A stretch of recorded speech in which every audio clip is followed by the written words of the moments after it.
Tu aurais dû le lui rendre. La jeune fille répondit, non, grand-mère, parce que je dois être bonne comme David qui n'a pas fait de mal à Saül. Je ne sais pas ce que grand-mère a pensé ou répondu, et peut-être que certains d'entre nous pensent que si cette fille continue comme ça, d'autres profiteront de se comporter de manière biblique et ressembler à David, mais plus encore, elle ressemblait au fils de David, le Seigneur Jésus. David, comme on nous l'a dit la semaine dernière, était le roi choisi par Dieu et non par le peuple, il était un roi selon le cœur de Dieu. Et cela a tout à voir avec nous, car son descendant, le fils de David, est notre roi Jésus-Christ. David est donc un avant-goût ou un reflet de notre roi. Lorsque nous regardons maintenant les actions de David, pensons immédiatement à son descendant, le Seigneur Jésus-Christ. Lorsque nous imitons ce que David a fait, nous imiterons Jésus. David prouva ainsi qu'il avait un cœur pour Dieu, ou qu'il était un roi selon le cœur de Dieu. Et le passage que nous examinons le montre en rendant le bien pour le mal, tout comme Jésus nous a appris à le faire,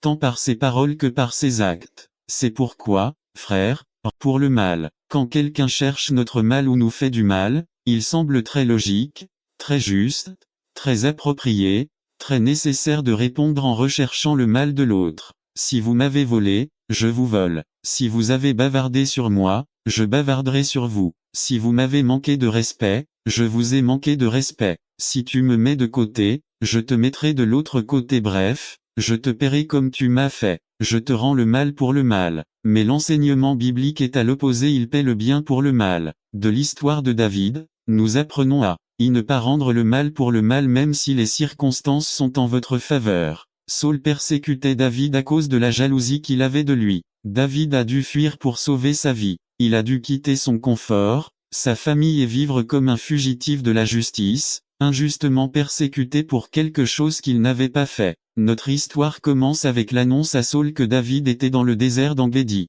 Alors Saül 1 Samuel 24 2-3 dit, « Et Saül prit 3000 hommes choisis parmi tout Israël, et partit à la recherche de David et de ses hommes, le long des sommets des rochers des boucs de montagne. Et lorsqu'il arriva devant une bergerie sur la route, il n'attendit pas qu'il soit trop tard. Devenez membre de la chaîne Today et bénéficiez de réconfort et de soutien dans les moments difficiles. Cliquez sur le lien dans la description de la vidéo. Mardi 9 avril 2024 page 1 là où se trouvait une grotte, Saül y entra pour se couvrir les pieds et David et ses hommes étaient assis dans les coins de la grotte 1 Samuel 24 2-3 Saül vint vers David avec 3000 hommes. Un énorme avantage de Saül entre dans une grotte pour se couvrir les pieds, ou en d'autres termes, pour se soulager. De toutes les grottes ou endroits où Saül pouvait aller, il choisit précisément celle que David utilisait comme